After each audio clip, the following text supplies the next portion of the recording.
शुरू करिए।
पढ़िए। मोक्षमार्ग प्रकाशक में निश्चयाभासी का प्रकरण 7वें अधिकार के अंतर्गत वो पूरा हुआ है अपना। अभी प्रश्न उत्तर देखते हैं, फिर रिवीजन शुरू करेंगे। पारुल, आप कल मंगलाचरण करेंगे, ठीक है? फर्स्ट से नंबर से है क्वेश्चन।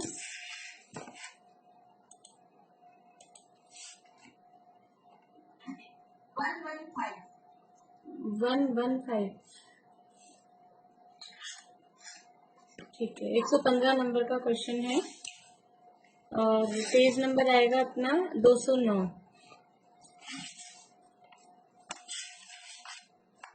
मोक्षमार्ग प्रकाशक पेज नंबर 209 पे निश्चयाभासी के श्रद्धान के समान श्रद्धान किनका होता है? अनिता आंटी।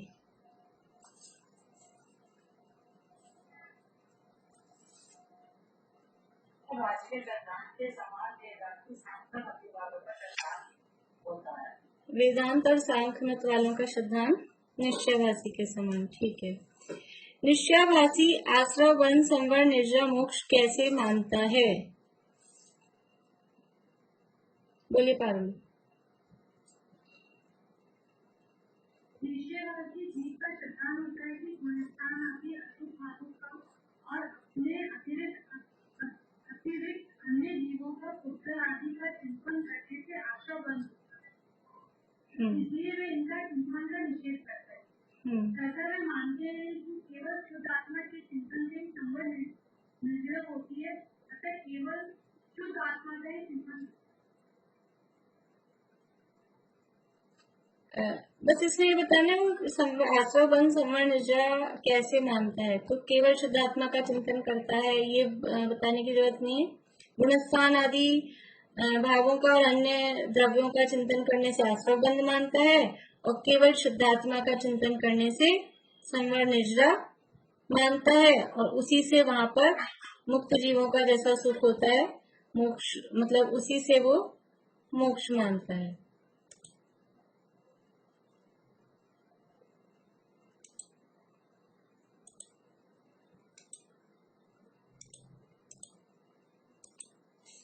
नेक्स्ट है निश्चयाभासी नहीं हो गया। वास्तव में आश्रयवादी किस प्रकार होते हैं? पूर्णिमान की।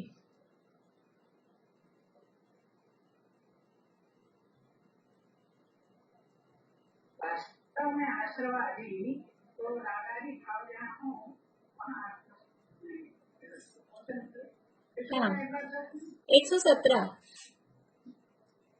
वास्तव में आश्रयवादी किस प्रकार होते हैं? अच्छा, जहाँ रागादि भाव हो वहाँ आश्रयबंध होते हैं। जहाँ रागादि भाव ना हो, सामने भाव हो, विचार ना हो, वहाँ आश्रयबंध नहीं होते। और द्रव्य को जानने से ही आश्रयबंध होते हो तो केवल भगवान को भी आश्रयबंध मानना पड़ेगा। ये ध्यान में मानने से आश्रयबंध नहीं होते। हाँ, आश्रय बंध का असली कारण है रागादि भाव। तो जहाँ रागादि भाव होते हैं वहाँ आश्रय होता है। परद्रव्य को जानना वो आश्रय का कारण नहीं है। रागादि भाव सहित परद्रव्य को जान रहे हैं तो आश्रय बंध होगा, लेकिन वितराग भाव पूर्वक परद्रव्य को जान रहे हैं तो आश्रय बंध नहीं होगा।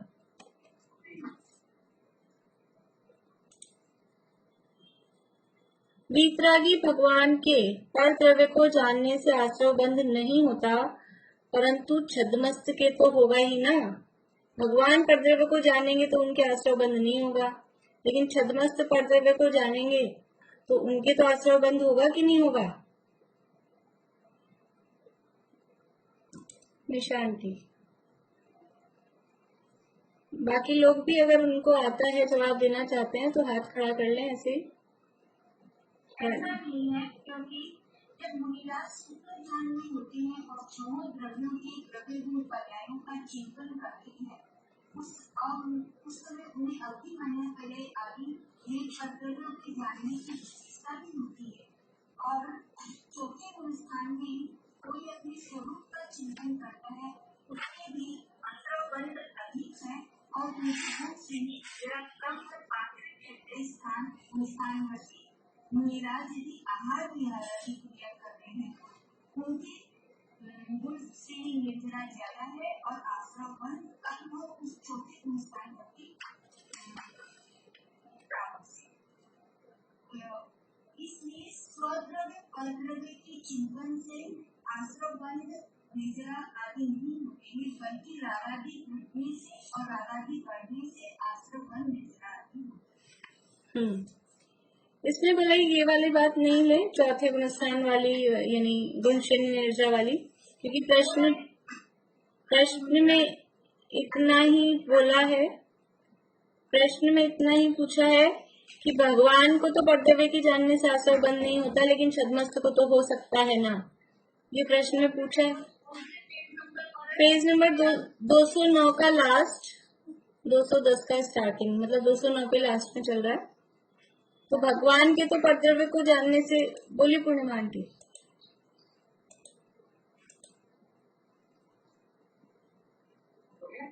हाँ, यदि छठमस्त जानेगा तो स्वास्थ्य होगा, अगर वह सामने भाव से जानेगा तो स्वास्थ्य नहीं। हाँ, ठीक है, ठीक है, मतलब हाँ आ गया। यानी छद्मस्त को भी परद्रव्य को जानने से, ये प्रश्न ये है कि छद्मस्त के तो होगा ना परद्रव्य को जानने से, तो छद्मस्त भी यदि वितरागता पूर्वक जान रहा है तो उसके आश्रय बंध नहीं होगा। बोलिए रेखा जी क्या बता रहे हैं?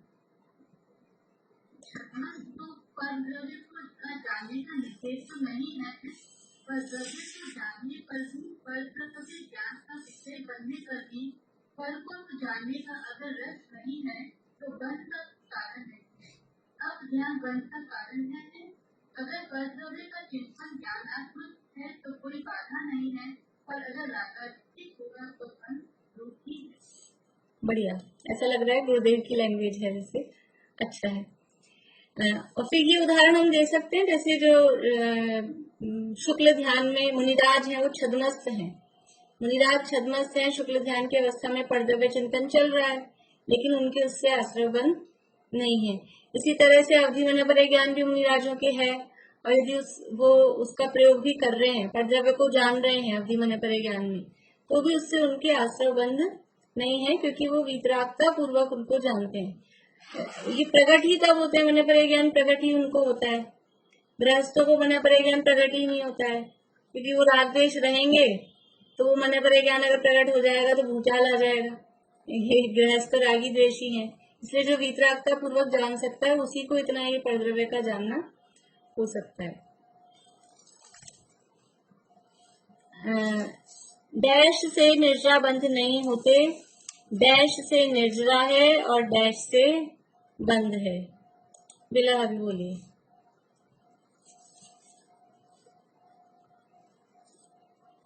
द्रव्य परद्रव्य के चिंतन से निर्जरा बंध नहीं होते, रागादि घटने से निर्जरा और रागादि होने से बंध।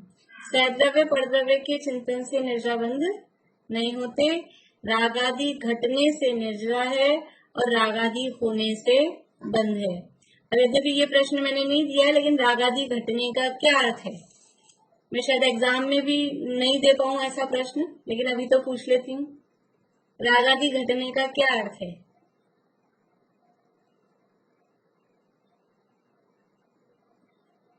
अब आंटी बोलिए। कषाय कम होना, रागादि घटने का मतलब कषाय कम होना। कषाय से तो मतलब संजलन कषाय रहेगी, बाकी अलग।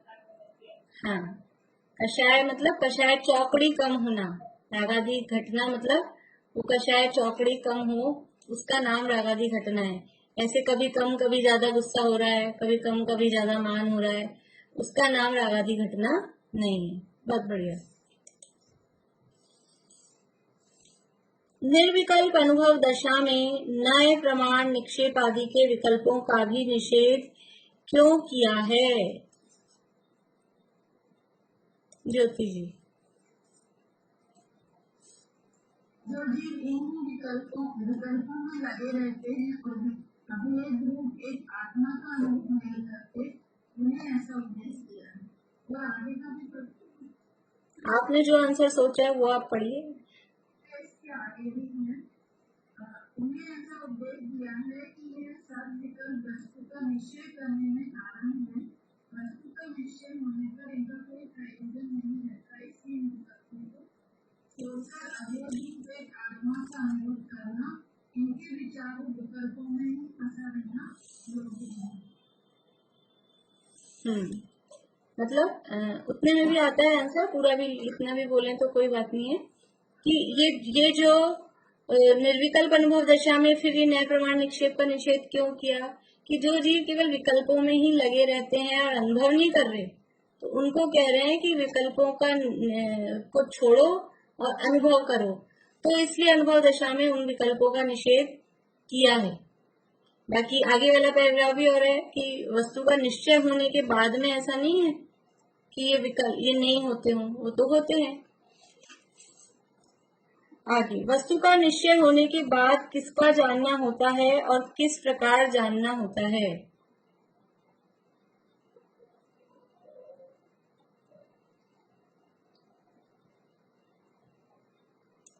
पारुल, उनका अभी का हाथ खड़ा है क्या?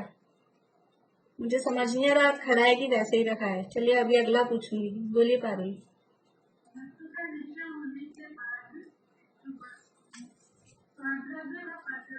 सामान्य रूप और विशेष रूप चिन्हन रहता है, परंतु वीतराग का सही रहता है। मतलब सद्रव्य का भी, परद्रव्य का भी और सामान्य रूप भी विशेष रूप भी, दोनों बातें। स्वयं को भी जान सकता है, पर को भी जान सकता है, और एक तो सामान्य रूप से जाना और एक विशेष उसके अवस्थाओं को भी जाना, किसी भी तरह से जानता है, लेकिन वीतरागता सहित जानना होता है। सद्रव्य परद्रव्य को सामान्य विशेष रूप जानने में तो बहुत विकल्प होते हैं, उसे निर्विकल्प कैसे कहा? बोलिए ममता भाभी।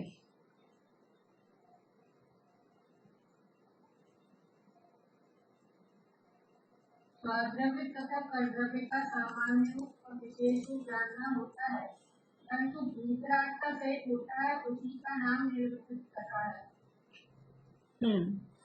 वो जो जानना हो रहा है वो वीतरागता सहित हो रहा है, उसका नाम निर्विकल्प दशा है। ये तो ठीक है, लेकिन बोल रहे हैं उसको निर्विकल्प कैसे कहा? विकल्प तो हो रहे हैं बहुत। प्रश्न तो ये है कि निर्विकल्प क्यों कह रहे हो? राग देश के दिखते क्योंकि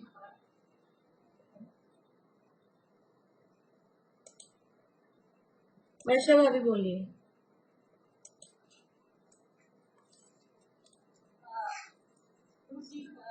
सामान्य विशेष से ज्यादा होता है, परंतु वितरकता कहीं होता होता ना निर्विकल्प दशा है, लेकिन निर्विचार होने का मतलब इस विकल्प में है, क्योंकि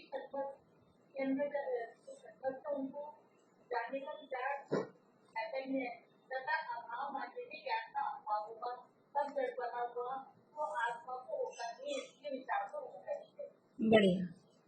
ये जो कहा कि सामान्य विशेष रूप जान रहा है और फिर भी उसको निर्विकल्प दशा कहा, तो निर्विकल्प क्यों कहा है?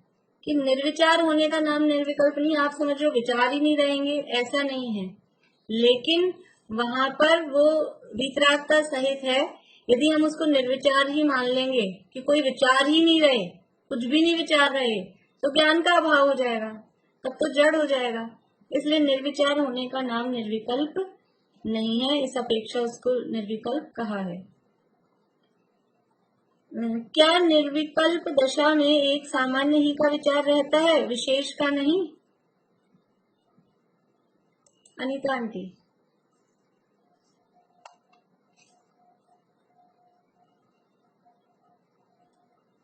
सामान्य का विचार तो बहुत काल रहता नहीं है, और विशेष की अपेक्षा जाने बिना सामान्य का बहुत काल नहीं होता, इसलिए प्रश्न क्या है? प्रश्न है क्या निर्विकल्प दशा में एक सामान्य ही का विचार रहता है, विशेष का नहीं? तो पहले इसका जवाब दीजिए, मतलब हाँ या ना, रहता है कि नहीं रहता है? हाँ, तो हाँ निर्विकल्प दशा नहीं सामान्य। प्रश्न क्या है? रहता नहीं। प्रश्न क्या है? प्रश्न ध्यान से पढ़िए आप। ये है ना कि सामान्य का विचार रहता है, विशेष का नहीं। हाँ, ये पूछ रहे हैं क्या ऐसा ही होता है? तो आप हाँ कह रहे हो कि हाँ सामान्य का ही रहता है? हाँ, तो फिर आपने हाँ बोला ना। हाँ, चलिए मनोरमा आंटी कुछ बता रहे हैं, बोलिए मनोरमा आंटी। सामान्य के विचार में रहता है, खाली विशेष का भी होता है। हाँ, विशेष का भी होता है। अब है आगे क्यों? आगे उसमें और है कि क्यों रहता है विशेष का भी विचार। बोलिए बेला भाभी। बढ़िया।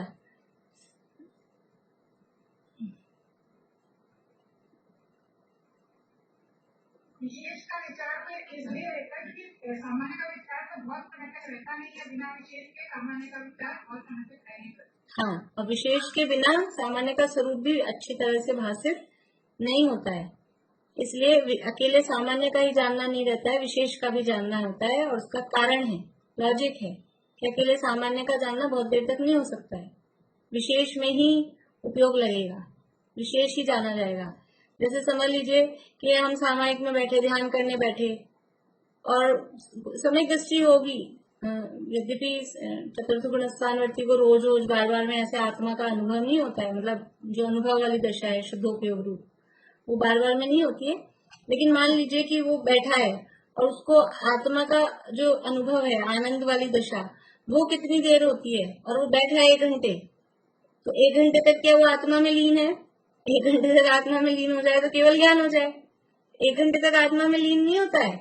तो 1 घंटा बैठा है तो 1 घंटे में 1 मिनट, आधा मिनट कम, बाकी पूरे टाइम तो बस ये विशेष कार्य यही जानना रहता है, आत्मा के गुणों का विचार, महिमा, जो भी जिस भी तरह से अन्य विशेषों के अपेक्षा वो चलता है। और उसमें कुछ 1 मिनट, आधा मिनट, कुछ सेकंड्स, मिनट भी समझ लो ज्यादा है लेकिन मोटा करके अपन बता रहे हैं, उतने देर के लिए वो अनुभव की दशा है, शुद्धोपयोग की दशा आती है, उतनी देर के लिए आनंद वाली, जो मतलब आत्मा का जो आनंद वाली बात है शुद्धोपयोग, वो तो इतनी देर होती है।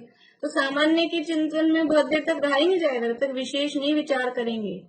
अभी हम स्वाध्याय करने बैठे हैं, सामान्य बता दो आप तो सामान्य क्या है कि जीव जुदा पुद्गल जुदा, यही तत्व को सार, ये बता दिया।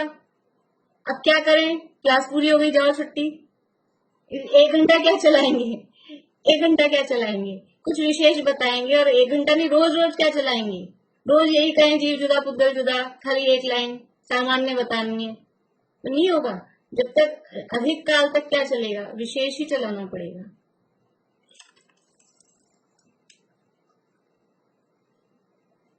समय सार में कहा है कि भेद ज्ञान को तब तक निरंतर भाना जब तक पढ़ से छूटकर ज्ञान ज्ञान में स्थित हो, वह किस अपेक्षा कहा है। बोलिए पूर्णिमा आंटी।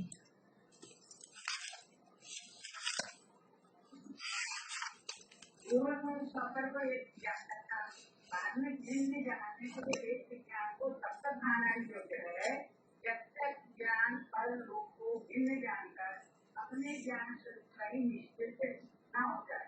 अच्छा, वेद विज्ञान करने का प्रयोजन नहीं रहता है। स्वमेव पर को पररूप और आपको आपरूप जानता रहता है।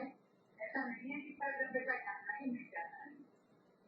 बढ़िया, इस अपेक्षा प्रश्न है, हाँ इतना ही आएगा, बहुत बढ़िया। कि समय सार में किस अपेक्षा से कहा है कि ज्ञान ज्ञान में जब तक नहीं स्थित हो जाए तब तक भेद ज्ञान भाना, कि पहले क्योंकि एक मान रहा था स्व और पर को, इसलिए वहां ये कहा है। लेकिन ऐसा इसका अर्थ ये नहीं है कि अब पर का जानना ही छूट जाएगा बाद में। वहां कहा भेद ज्ञान को तब तक भाना जब तक ज्ञान ज्ञान में स्थित ना हो जाए। तो अब हमारा ज्ञान ज्ञान में स्थित हो गया, तो अब हम भेद ज्ञान नहीं भाए, पर को नहीं जाने, स्व स्व है पर है ऐसा नहीं जाने, तो वो जानना तो रहेगा, जानना मिट जाएगा ऐसा नहीं है। लेकिन पहले केवल स्व पर को एक ही मान रहा था, भेद ही नहीं जान रहा था, इसलिए वो बात कही थी। इतना करते हैं, फिर कल कर लेंगे बाकी के। और भी लोग, वैसे तो काफी सब लोग आप लोग देख के आ रहे हैं, बाकी जो नहीं देख रहे हैं अभी भी वो देख लें प्रश्नोत्तर, फिर कल कर लेंगे 5-7 प्रश्न। हाँ पारुल, आपको कुछ पूछना है?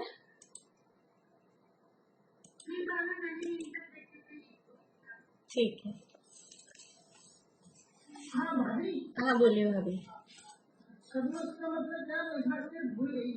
छद्मस्त का मतलब है जो अल्प ज्ञानी है, केवल ज्ञानी के अलावा जितने भी जीव हैं वो कहलाते हैं छद्मस्त।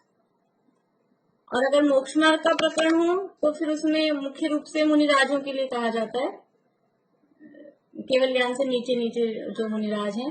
अदरवाइज पहले से लेके 12वें गुणस्थान तक सब छद्मस्त ही हैं, पहले से 12वें गुणस्थान तक सब छद्मस्त हैं। जिन जिन के ज्ञानावरण कर्म का उदय है वो सब छद्मस्त हैं। तो 12वें गुणस्थान तक ज्ञानावरण का उदय है, वो सब छद्मस्त कहलाते हैं। सविकल्प और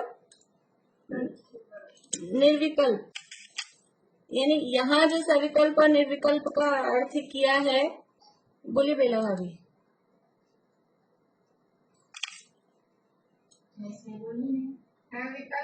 विकल्प का जो है राजद्वेष जो होता है अपने उपयोग को तो भ्रमा रहा है, और निर्विकल्प का है जो विकल्प का कुछ यथार्थ जानता है और उपयोग को भ्रमाता है। यहाँ सविकल्प निर्विकल्प का अर्थ क्या है कि राग द्वेष पूर्वक अपने उपयोग को इधर से उधर भ्रमाना, एक गेय से दूसरे के राग द्वेष पूर्वक, उसका नाम सविकल्प है। और वीतराग का सहित जिसको जाना उसको जाना, कदाचित उपयोग बदलता भी है तो भी उसमें राग द्वेष नहीं है और वो कुछ देर तक तो एक पे रहता है, तो उस अपेक्षा से वीतराग का सहित जो जानना हो रहा है उसको यहाँ पर निर्विकल्प कहा है। राग द्वेष बात है जानने की, हो रहा है जानना ही, लेकिन उस जानने के साथ में राग द्वेष मिल रहा है कि नहीं मिल रहा है, बात ये है। जान तो दोनों में रहा है, बात ज्ञान की ही चल रही है, ज्ञान है, लेकिन वो ज्ञान राग द्वेष सहित हो रहा है कि राग द्वेष के बिना हो रहा है। तो राग द्वेष सहित वो ज्ञान हो रहा है तो उसका नाम सविकल्प, और राग द्वेष के बिना जानना हो रहा है तो उसका नाम निर्विकल्प। ठीक है।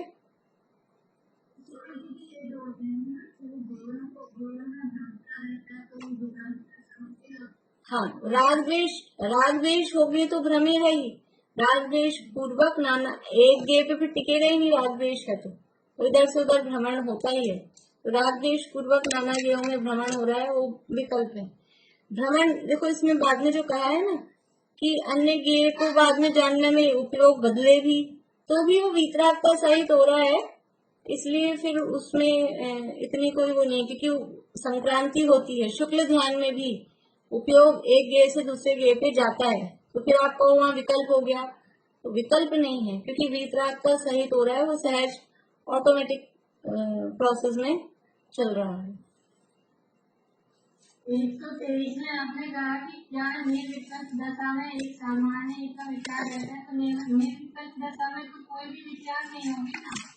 यही तो कहा है, निर्विचार होने का नाम निर्विकल्प। नीटोडोमल्टी साहब ने लिखा है, देखिए आप 110 पेज पे नीचे से दूसरा पैरा। विचार ही नहीं रहेंगे तो जीव जड़ हो जाएगा। विचार तो ज्ञान की पर्याय है, निर्विचार होने का नाम निर्विकल्प नहीं है, साफ साफ लिखा है यहाँ। ये ऐसा नहीं है, लेकिन जो निर्विकल्प का मीन सिर्फ अनुभूति का ले रही है, अनुभूति के समय में भी कैसे होते हैं, वही तो बताया कि आत्मा की अनुभूति के समय भी अबुद्धि पूर्वक दूसरे गेयों का जानना बना रहता है। और वैसे भी वो अभी बताया ना मैंने, कितने कम टाइम के लिए उपयोग आत्मा में जाता है, वो तो सेकंड्स, बिल्कुल मिनट तो बहुत बड़ा है वास्तव में बताने के लिए, वो बहुत कम। निर्विकल्पता कहेंगे, वीतरागता सहित है तो उसको निर्विकल्पता कहेंगे। यह उदाहरण दिए, शुक्ल ध्यान का उदाहरण दिया, मुनिराजों का उदाहरण दिया।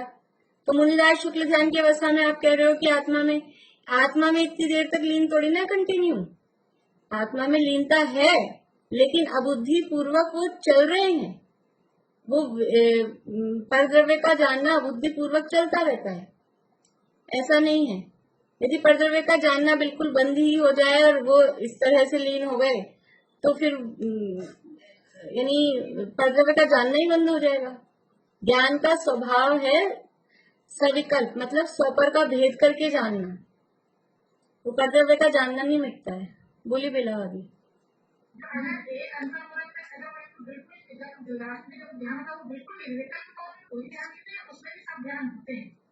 हो रहे ना 12वें गुणस्थान। देखो 48 मिनट तो मैक्सिमम कहते हैं, जो श्रेणी का टाइम है ना, 8वां 9वां 10वां 12वां गुणस्थान, ये श्रेणी के हैं। मेन वही है शुद्धोपयोग, मतलब कंटिन्यू जिसमें आत्मा में लीनता दिखाई दे रही है, और उसी समय कर्म नाश होते हैं शपथ श्रेणी के काल में। तो वो सब भी छोटे, मतलब सबका सेपरेट काल भी अंतर्मुख, 8वें का भी, 9वें का भी, 10वें का भी, 12वें का भी, लेकिन टोटल मिलाकर भी अंतर्मुख। और वो अंतर्मुख भी वो पौन घंटे वाला नहीं है, वो मिनट्स का ही है। 8, 9, 10 और 12वें गुणस्थान का टाइम वो कुछ मिनट्स का ही है, पौन घंटे तक का नहीं है वो टाइम। पौन घंटा तो मैक्सिमम कहा है वो अन्य अपेक्षाओं से, यहाँ पर वो पौन घंटा वाला टाइम नहीं लगता है, ये तो सब मिनट्स में, चुटकियों में काम होता है। श्रेणी चढ़ ली शपथ श्रेणी, तो अब ऐसे 2-5 मिनट के अंदर केवल ज्ञान होने वाला है, ऐसी स्थिति है। बोली ज्योति जी।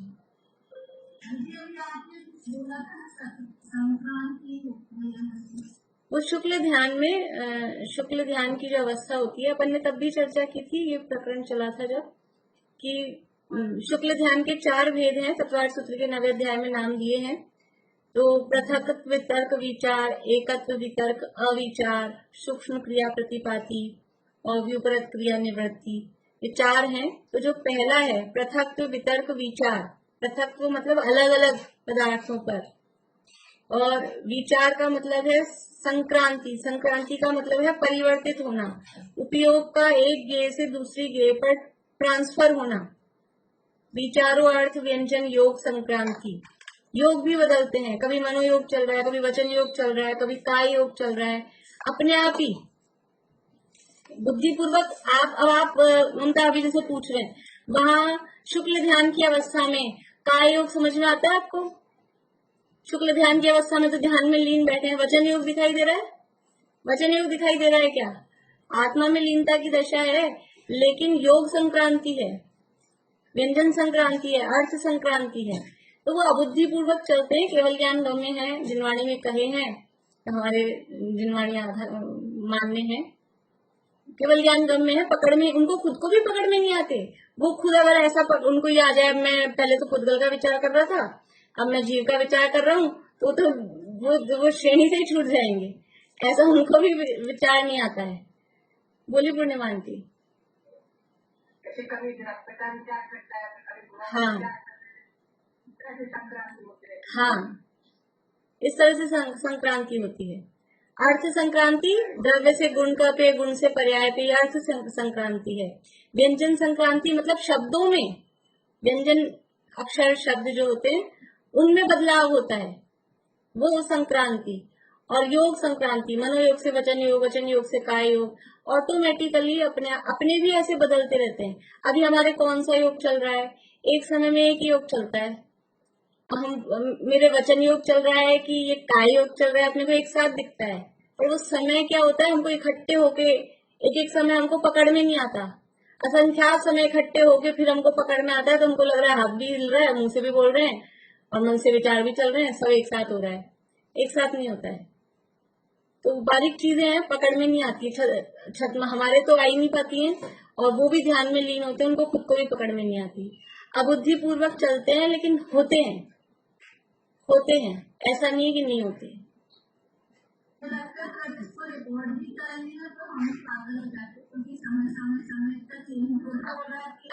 अपन पकड़ने जाओ, अपन देखने जाओ, तो वो जैसे वही बात है ना, वो विकल्प आ गया। हम इसमें ठंडाई पी, और ठंडाई पीते पीते हम देखो, अच्छा इसमें बादाम का स्वाद आ रहा है, अच्छा इसमें किशमिश का स्वाद आ रहा है, किसमें केसर, तो वो ये अगर ये ख्याल में आ गया तो ठंडाई का स्वाद नहीं आता है। पकौड़ी चखने को देते हैं, पकौड़ी बनाते हैं, चख के बताओ, तो पर्टिकुलर उसमें नमक बताना, तो कुछ स्वाद नहीं आता है, केवल नमक पे नजर होती है। फिर पूछ लो मिर्ची भी बता दो, तो दोबारा दो, क्योंकि हमने मिर्ची पे ध्यान ही नहीं दिया, केवल नमक पे ही नजर थी। तो अगर हम पर्टिकुलर उसको देखते हैं तो वो विकल्प रहता है, उसका स्वाद नहीं आता है चीज का, मतलब जो भी वस्तु है, हम अगर देखते जाएंगे उसको, ये है ये है ये है, तो फिर वो स्वाद नहीं आता है, वो विकल्प, उसका नाम है विकल्प, ऐसा। लेकिन जो श्रेणी की दशा है, शुक्ल ध्यान की दशा है, उसमें वो चल रहे हैं, लेकिन उनका ध्यान नहीं जाता है, वो राग द्वेष पूर्वक, वो विकरागता सहित ऑटोमेटिकली हो रहा है, इसलिए उसको निर्विकल्प दशा कहा। वो खुद देखने जाए कि अब मेरे कौन सी संक्रांति हो रही है, अब मैं चेक करूं, तो वो राग द्वेष पूर्वक हो गया, वो निर्विकल्प दशा नहीं रहेगी फिर। इसलिए शायद हम लोगों को ना वो व्यवस्था ही नहीं होगी, तो हम वो वीडियो भी नहीं है ना, ऐसे हमारा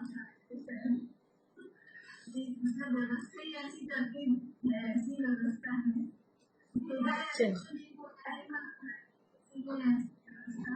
आप देखो कि आपको क्रोध आ रहा है, सही। चलिए, और किसी का कुछ हाँ, आपको प्रश्न है? आंटी फिर से बोलिए। रागादि और आत्मा में अनित्य तादात्म्य। हाँ, जो भी विभाव हैं, जितने भी विभाव परिणाम हैं, कहीं से डिस्टर्बेंस आ रहा है, मैं पहले सबको म्यूट कर रही हूँ।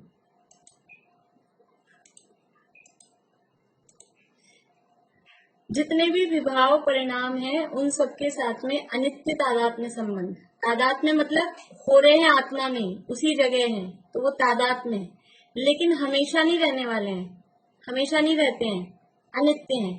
तो जितने भी विकारी भाव हैं, राग द्वेष के परिणाम हैं, क्रोध मान माया लोभ मोह राग द्वेष, इन सबके साथ में अनित्य तादात्म्य संबंध है। तादात्म्य है, बाहर नहीं होते, होते यहीं पे हैं, लेकिन हमेशा नहीं होते, हमेशा नहीं रहते, इसलिए अनित्यता है।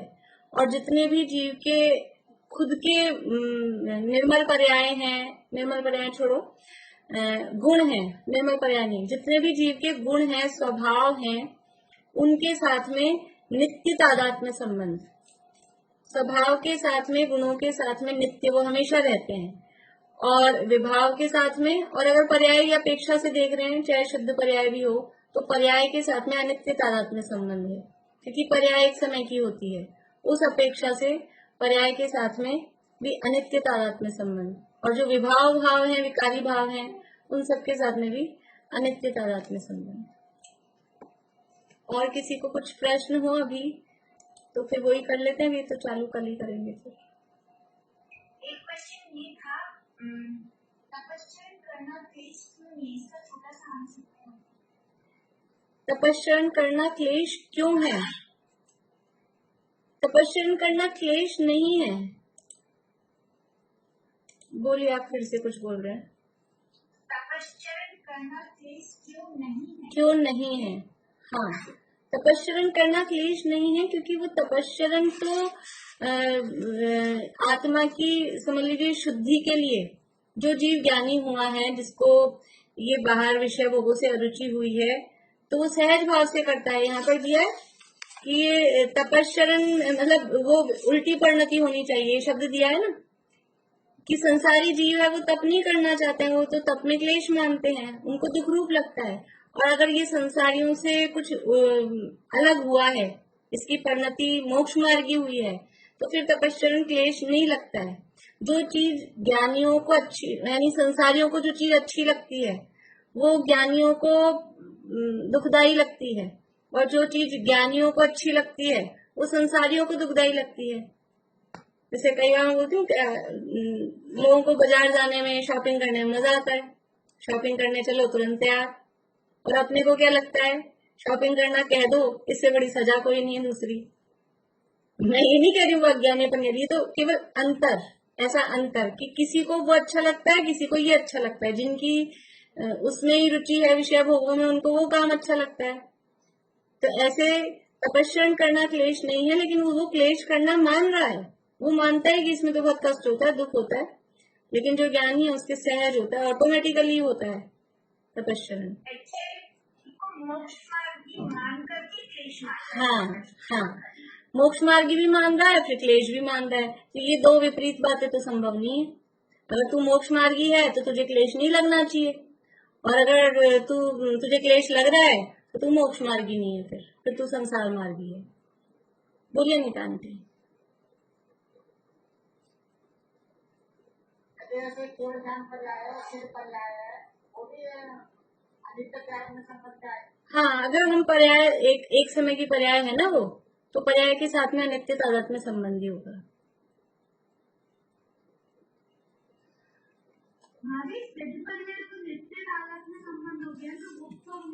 अब आगे हमेशा रहेगी, कंटिन्यू रहेगी, उस अपेक्षा से फिर उसको बोलेंगे सादी नित्य। शुरुआत हुई है ना उसकी, लेकिन सिद्ध पर्याय आदि से लेकर अनंत काल तक नहीं है।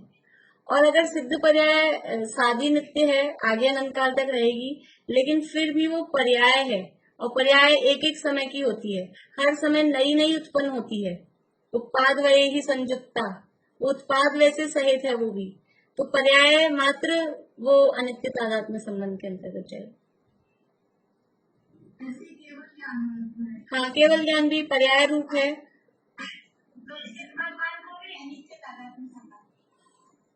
भगवान की पर्याय को भी अनित्य तादात्म्य संबंध। हाँ, सिद्ध पर्याय, पर्याय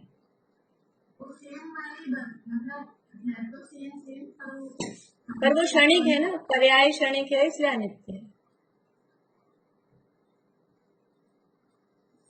चलिए, और कोई प्रश्न है? कल से करते हैं फिर अपन रिवीजन। आप लोग पढ़ाई चालू करना, कुछ क्योंकि पूरा फुल वैसा रिवीजन तो अपना फ्राइडे को है ना, आज मंडे हुआ है, एक दो दिन तो पढ़ लेंगे, लेकिन जितना डिटेल में अभी पढ़ा उतना डिटेल में नहीं पढ़ पाएंगे।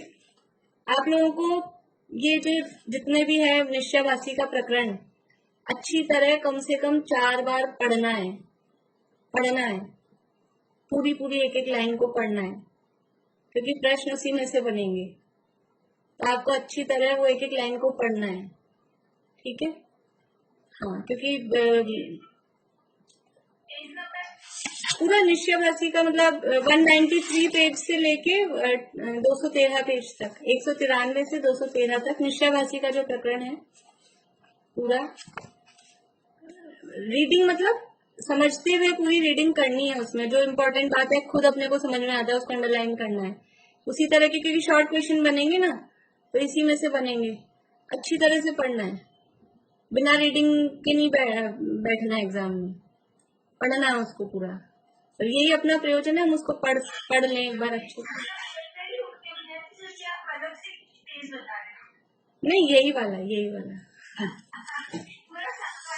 हाँ, 7वां दिया पूरा नहीं, निश्चयवासी केवल। चलिए,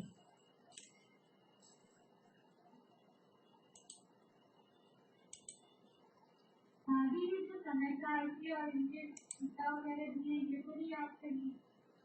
नहीं वो नहीं,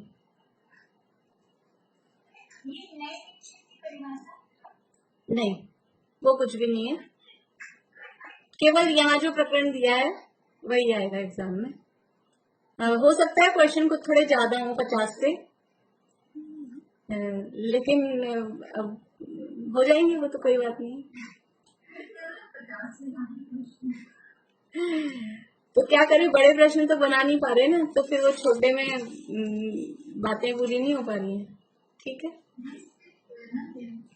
हाँ चलिए, जिनवाणी स्तुति बोलते हैं।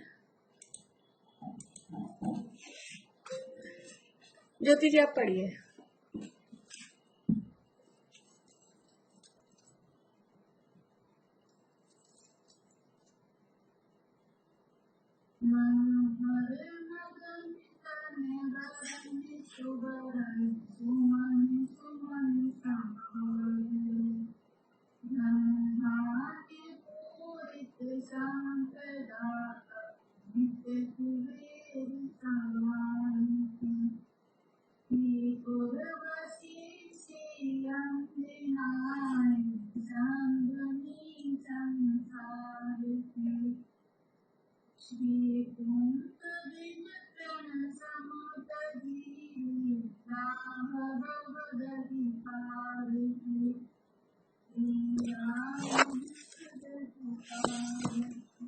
वो इच्छा का निरोध अपने आप होता है उनके, तो इच्छा का निरोध हो रहा है, इसलिए वो क्लेश नहीं लग रहा उनको, उनकी खुद की इच्छाएं रुक गई हैं, खुद की इच्छाएं रुक गई है तो सहज रूप में तप होता है।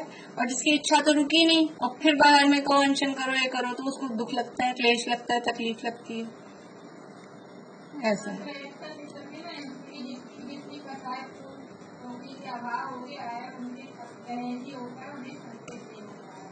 बिल्कुल।